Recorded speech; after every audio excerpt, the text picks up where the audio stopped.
All right, we're talking with Coach Dwayne DuBois for the Vital Pirates as they get ready for the upcoming football season. And, Coach, how was your summer?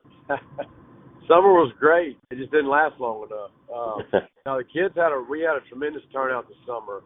It's probably over, there's around 140 kids daily out there. So we had a great summer, football-wise, working out-wise, all sports, everything really. And personally, I had a great summer. My wife and I got to get away a few times, so just refreshed and ready to start the season. Fantastic.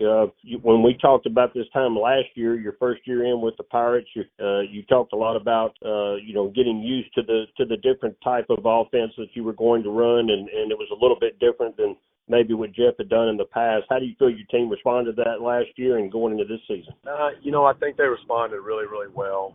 There was just some subtle differences. We're not talking about wholesale changes, just probably more sweep, misdirection, things like that. But I thought we got better and better and better as the season went along. And then, we've got some tremendous returners. So, everything's been smooth.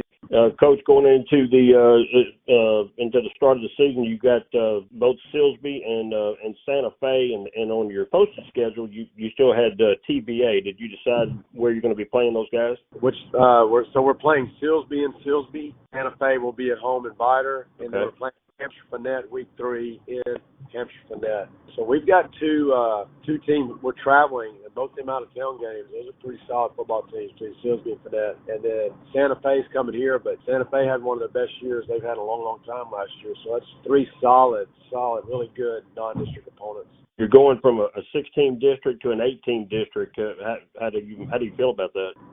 Really, to be honest with you, it's good and bad. I mean, you don't have much time. You have 3 weeks in the preseason, where before you had 5, so you had more time to prepare. But at the same time, you're not looking for as many ball games, and you got to be ready to go right out the gate. So, with the district we're in, with LCM picked to win it, they've got a ton coming back. Coach Peavy and his guys do a great job. You've got Lumberton, Livingston. You got these new guys. Bridge City Coach Smalley. We know what kind of coach he is. Does a tremendous job. Now he's going from Orangefield to Bridge City. So, it's a tough district, but it doesn't, 3 non-district games just means you've got to be sharp quicker, and you don't have as much time to get ready, but it is what it is, and we'll be ready. So let's talk a little bit about your team this season. Of the 22 positions you got on offense and defense, how many of those are set right now?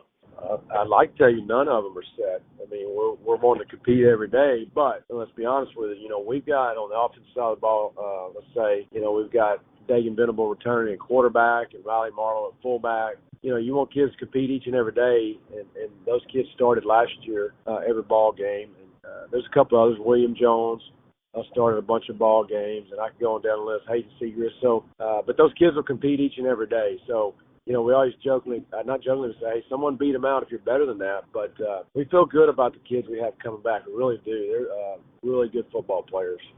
And I didn't say that about defense, but we've got Dallas Pachuca coming back. We've got Skylar Stankovic, and those two really got to be our bell cows on the defense side of the ball. Aiden Villafano back at the back end at safety, Brody Bloss. So we feel good about those guys too. We just need a few young guys step up, and I'm confident they'll do that. We've got some guys chomping at the bit, eager to play, so they've been working hard.